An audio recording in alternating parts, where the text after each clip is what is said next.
Hello and welcome back from Columbus, Ohio. I had some errands to run today, so I figured why not check out some chargers while we're at it. You join me at an EVgo right now. It has one of the 350 kilowatt chargers and two of the little 100 kilowatt chargers. But the main thing I want to check out here is last time we were at an EVgo site, I talked about these little CHAdeMO connectors and how there was one that has an adapter, so you have the CHAdeMO here, and then this connects to a box on the side of the unit, and when you connect it, there's a little Tesla connector.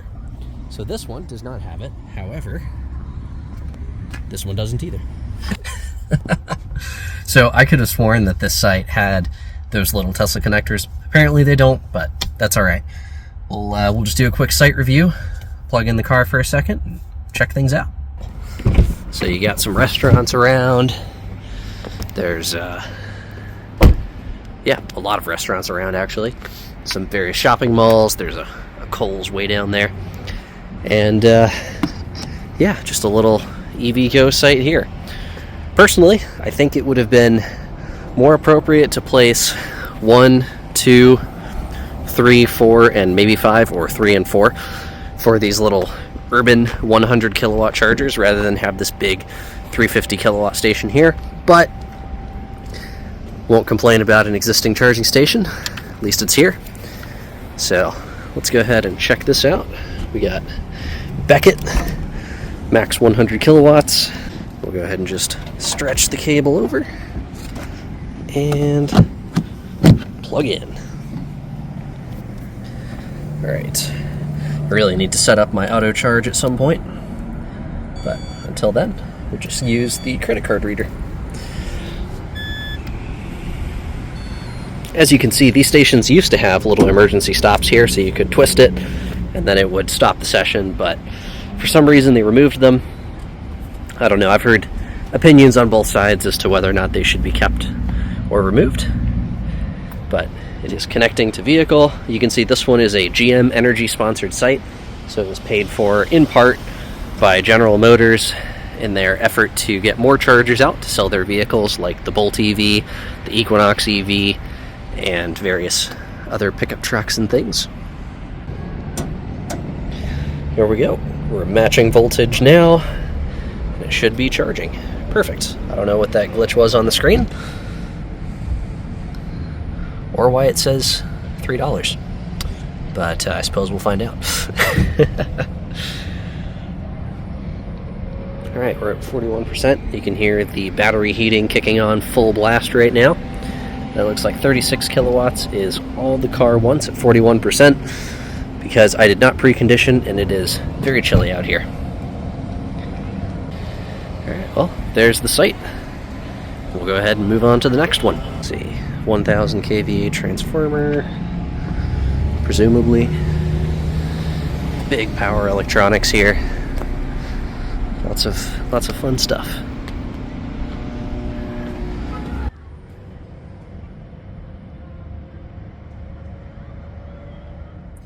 Alright, we are now headed down to Stringtown Road in Grove City, Ohio, which is one of the first Tesla Superchargers that was installed in Ohio. I'll see you there.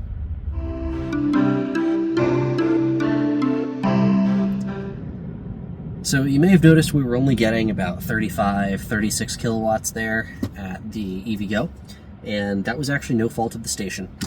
The car needs to be, the way the preconditioning works in an electric vehicle is your battery wants to be at a certain state of charge for a certain level of power, right? So for example, if you are below 20% battery in a Tesla, then you will get 250 kilowatts. But there's one more factor to that most people don't think about too often because it's largely automatic, but that is temperature.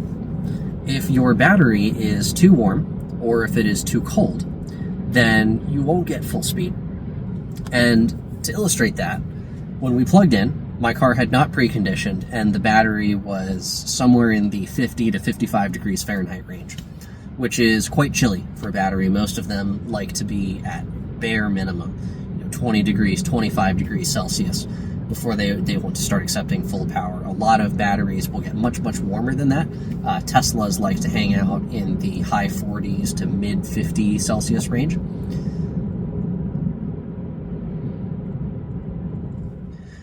And since the battery in the Model 3 was cold, that means that it didn't really want to accept full power, because even though we were low enough on charge, we were at about 41%, where the car will accept somewhere in the range of 140 to 150 kilowatts. It was too cold to accept that full power, right? So it's a game of two factors, right? The charge level and the temperature. And if you don't have both of those right, then you won't get full speed. So we are now on our way to Grove City. The Supercharger is about 18 miles, about 20 minutes away. And the message has just come on screen: preconditioning for fast charging. And that's actually what I was just talking about, where you need both the state of charge and the temperature. So while we head down to the charger, the car is actually going to do a number of things. And not every car does this. Some cars handle heating or cooling the battery differently than others. But in this case, what it's going to do is it will run the rear motor inverter, which is what converts the power from the battery to the motor to make the motor spin. It is going to run that in an inefficient mode on purpose. And then it's going to use the coolant lines around the inverters and the motors to take that waste heat and pump it into the battery so that the battery receives warmer temperatures. In addition, it might run, since I have the HVAC going, it might take some of the power from the HVAC system and just give a little heat to the battery as an extra. And in some cases, there is a battery heater. I don't believe Teslas have at least new Teslas have a resistive battery heater. I'd be surprised if they did, but in some cases, vehicles just use a basic resistive heater that is somewhere in the battery pack that will heat it up.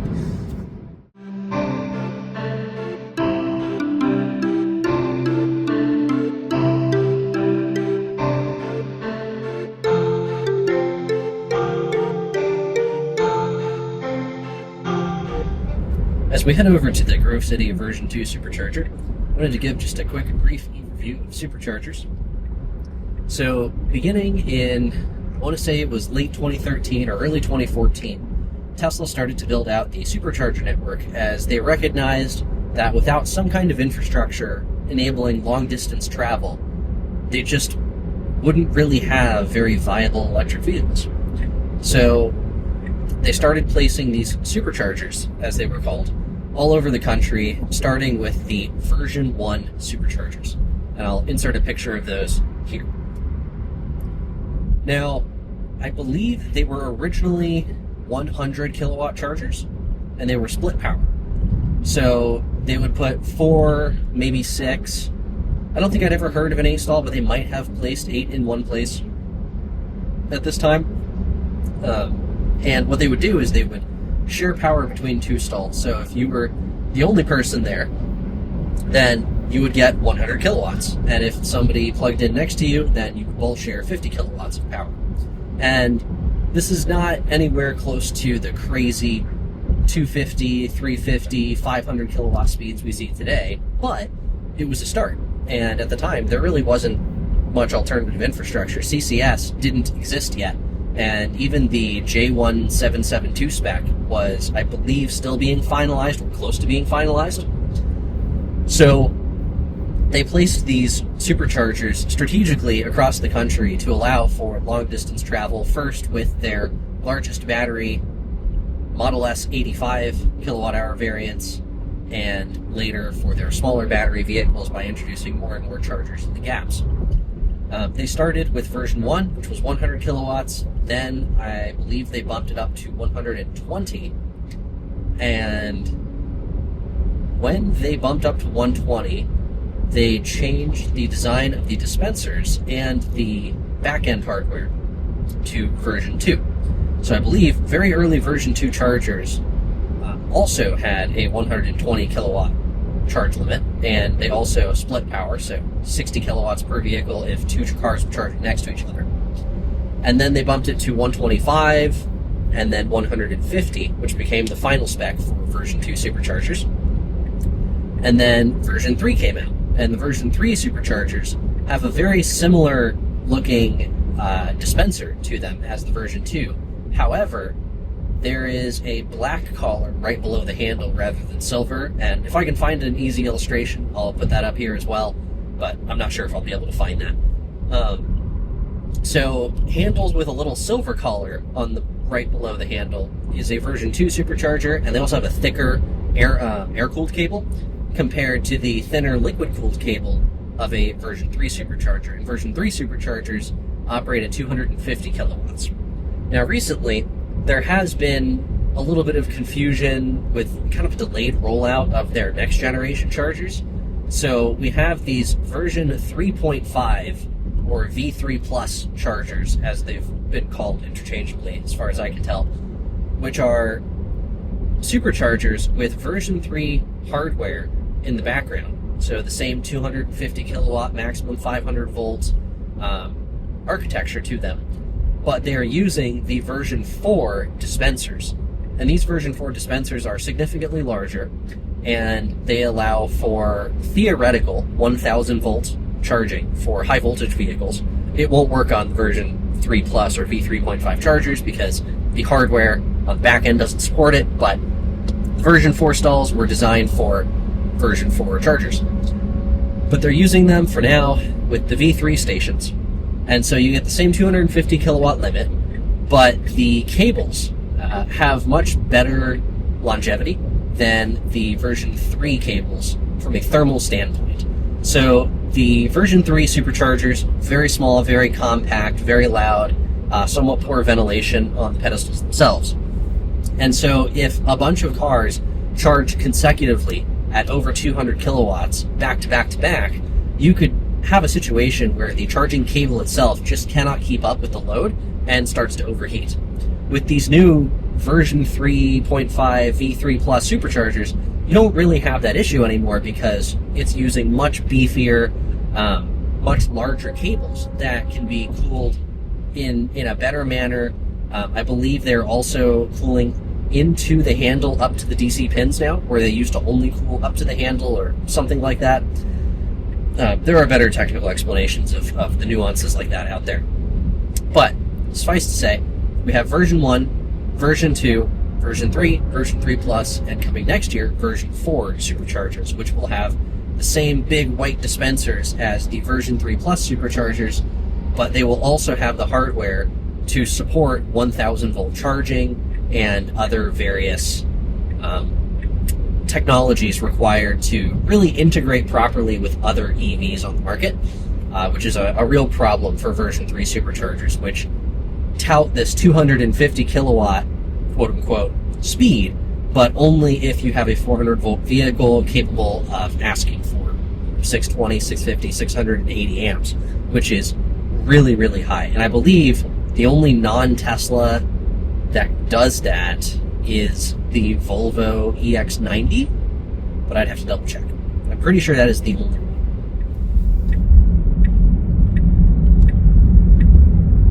Alright, we are now approaching the Grove City Supercharger. We're about 2 minutes out, 3/4 of a mile, but this road gets pretty congested, so we'll see if that 2 minutes is actually 2 minutes. But as we head over there, we are at 34% battery, so we should be able to reach peak speeds for this vehicle as long as you're at or below 40% battery. Then you can at least briefly get that 150 kilowatt peak. So we'll see how the chargers are doing. I've seen some mixed reports of the charger not running at full speed and other people having no issues with it, so we'll see how it goes. Alright, we'll just make a left turn down here and then one more left after that. We will be at the Supercharger. It is like most version 2 superchargers, or at least the ones that I've been to. It appears to be situated between a couple of different shopping malls, so you do have some options when it comes to places to eat or walk around, use the restroom, do a little bit of shopping, things like that.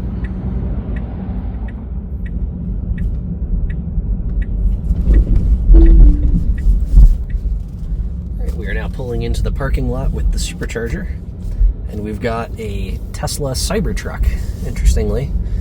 I'm sure they're not charging very fast.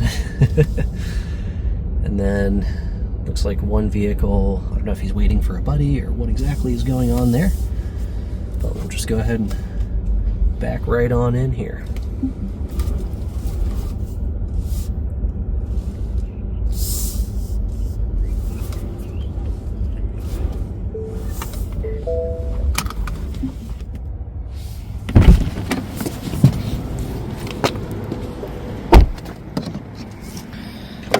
So this is the silver collar I was talking about earlier. That's how you know it's a version 2 Supercharger.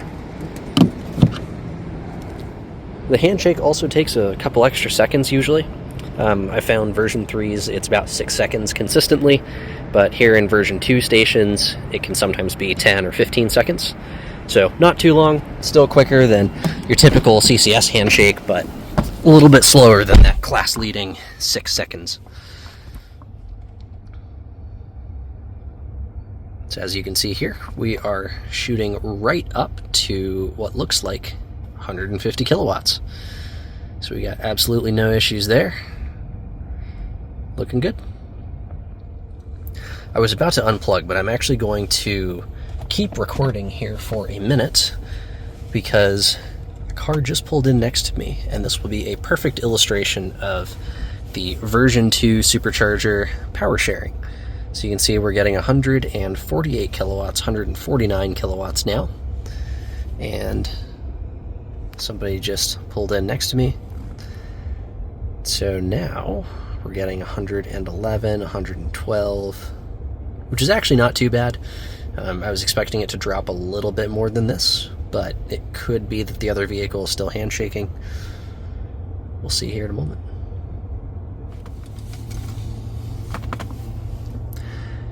And there we go, 74, 73 kilowatts. So the other vehicle has now successfully authenticated, and we are both sharing power. All right, and with that, we will head on to our next charger. Just charger hopping our way back to Dayton.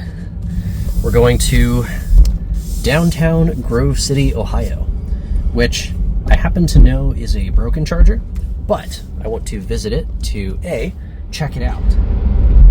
So the DC fast charger we are headed to here, it's about a mile away right now in downtown Grove City, Ohio, is an interesting one because it is a set of 2 DC fast chargers, 50 kilowatts, that are free.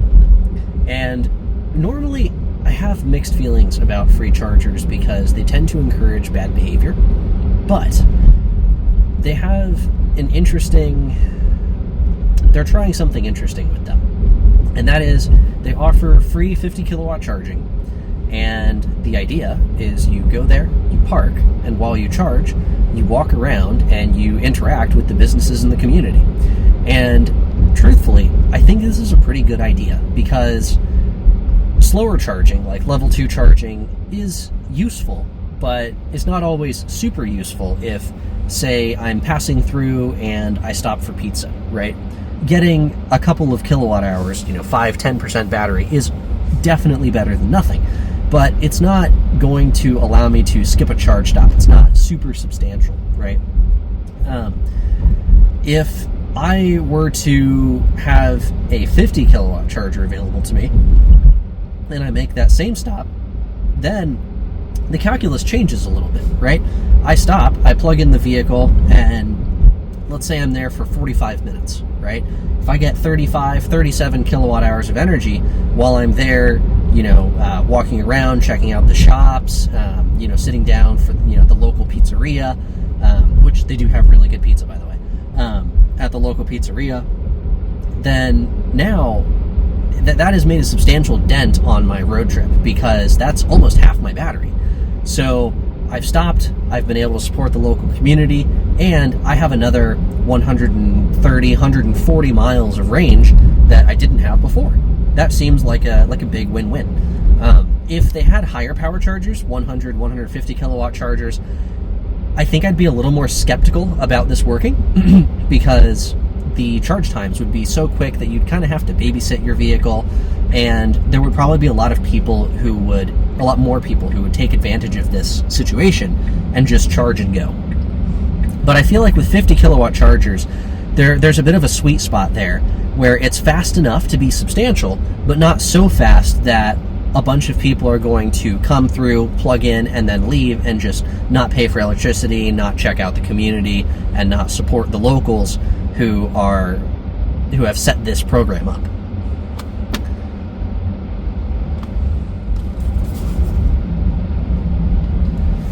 All right, we have arrived, and as you can see, both chargers are dead. We'll go ahead and back into a level 2 spot here. Then we'll get out, check out the site.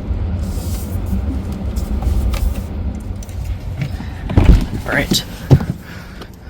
One other thing that I love that they've done is they're using Clipper Creek level 2 charging stations, which are good for a number of reasons. First, they're just very reliable stations. Now, I know they're under new management. I believe the company is Enphase. I want to say it's Enphase Power bought them out.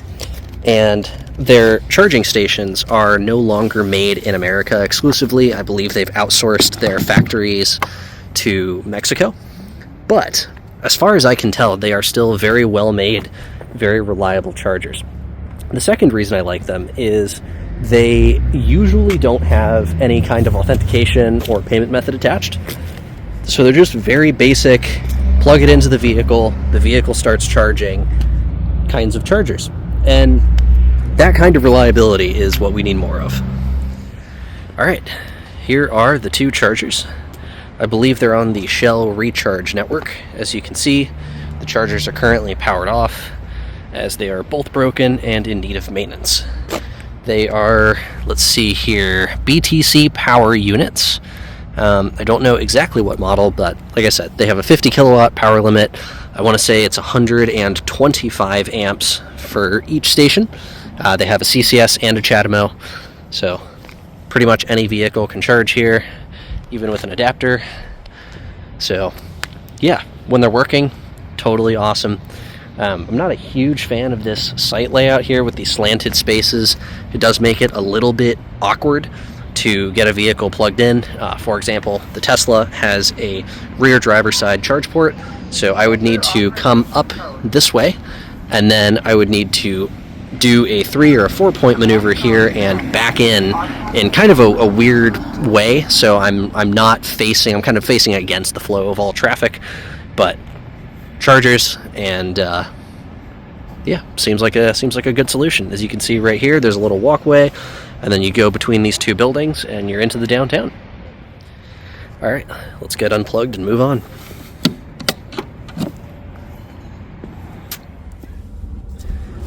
All right, we are now off to, let's see here, London, Ohio, where I believe we will find another Pilot Flying J EVgo site. It's about half an hour away or so. So we'll get there at about 6:15, and I'll see you there.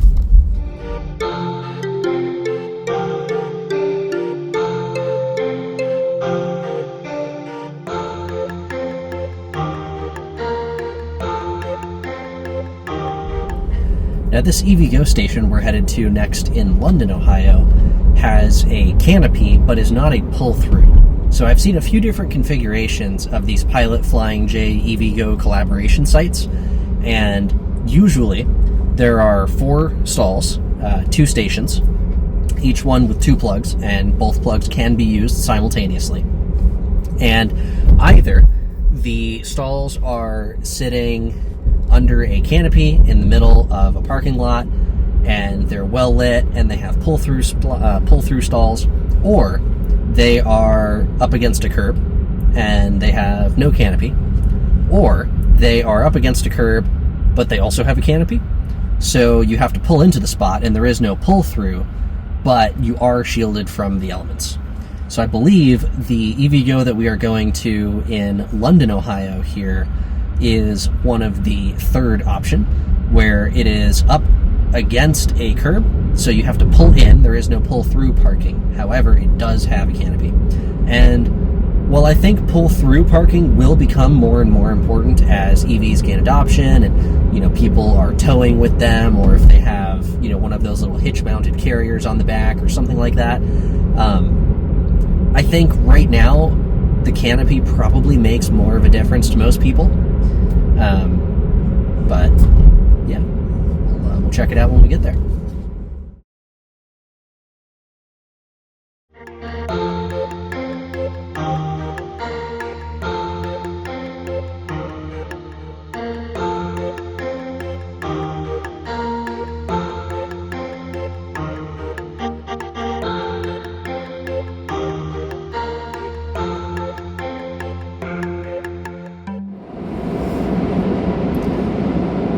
Alright guys, we are coming up on our exit here, exit 79. About 1 mile away from the charger.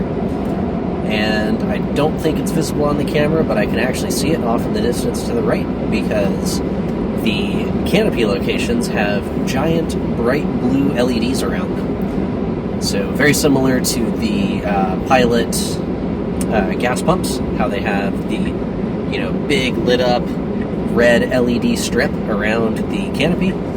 The chargers have a big blue LED strip around the canopy.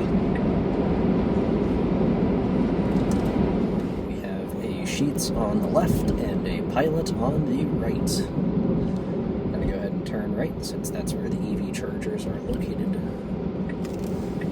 We'll just pull into this entrance right here. Go ahead and bypass all of the pumps. And here we are, the GM Energy Pilot Collaborative Charging Station.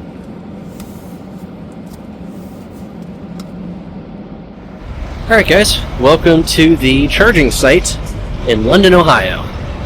So you can see, it is a canopied 4-stall EVgo, 350 kilowatts per station. I believe it splits down to 175 in a rather granular manner otherwise, and it is 68 cents per kilowatt hour, which that seems really high for the Midwest. So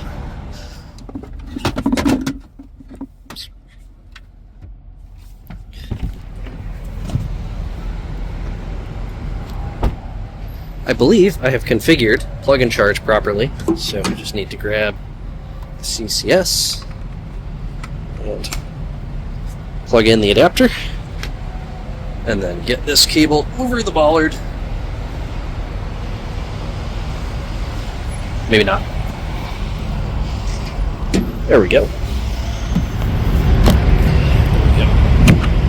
The twisting motion required to get it from sideways to upright is virtually impossible with one hand.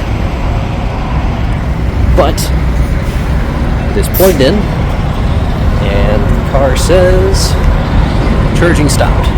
That doesn't make a whole lot of sense. So we'll circle around to this side, and well, I don't think plug and charge worked. So we'll just start it with a credit card.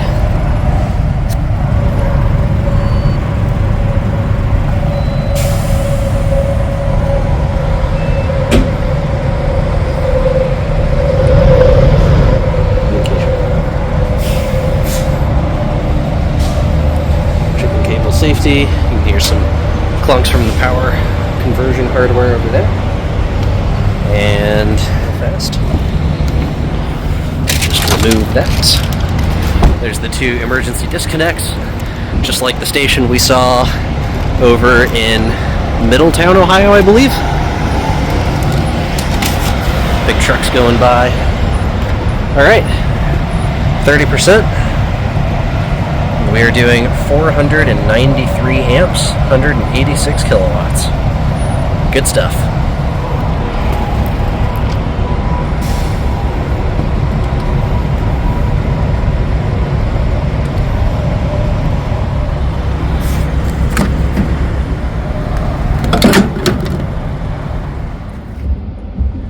All right, next up, we are going down to 1752 Titus Road.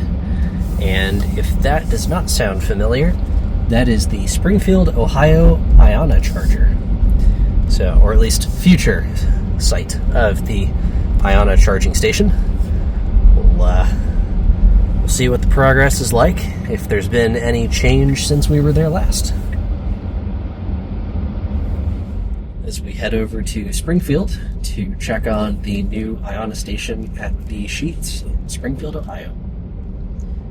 I gotta say, I am hopeful for the success of this network and networks like it, because the Tesla Supercharger network is awesome, but it is somewhat proprietary. Yes, a lot of automakers are getting access to it, either already or in the future, in the near future here, but it's always good to have more options. And I like to see continued innovation in the EV charging space. As you know, IONNA is using, I want to say primarily, Alpitronic HYC 400s, which are, I believe, a fairly popular charger type in Europe. They're big 400 kilowatt charging units, 600 amp capable, very powerful, nice, very reliable units, but not really anything we've seen here in North America.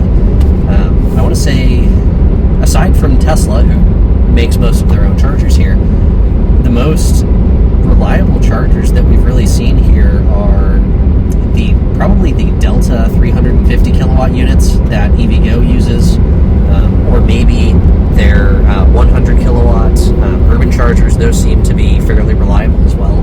But we just don't have very much in the way of high power, high availability, high reliability DC fast charging, and it's exciting to see a network like IONNA come in and really try to revolutionize that game. Alright, just gonna go right around the gas pumps, and let's see if we can see if any of these stations are online.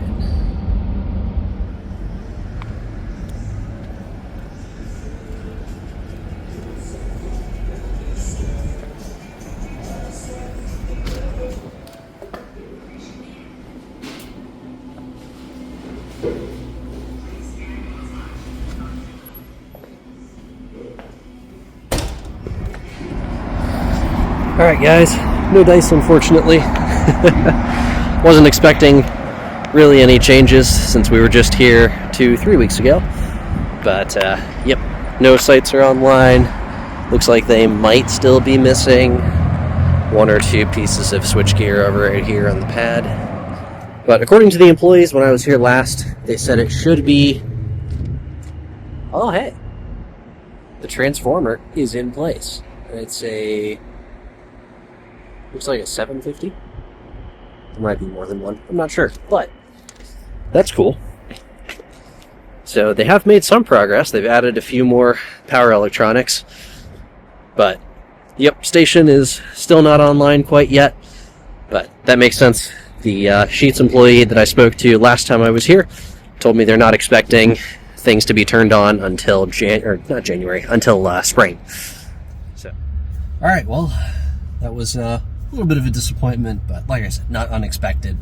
We were only here a few weeks ago, and it looks like it's probably another few months until this site goes online, but the moment I find out that it's online, I will come back.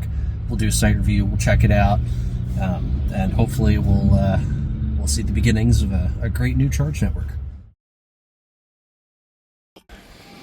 Welcome to Springfield, Ohio, and an airport, and a very strangely placed DC fast charger. As far as I know, the story behind this is Beta is some kind of electric, airplane type company, and so they put in a DC fast charger.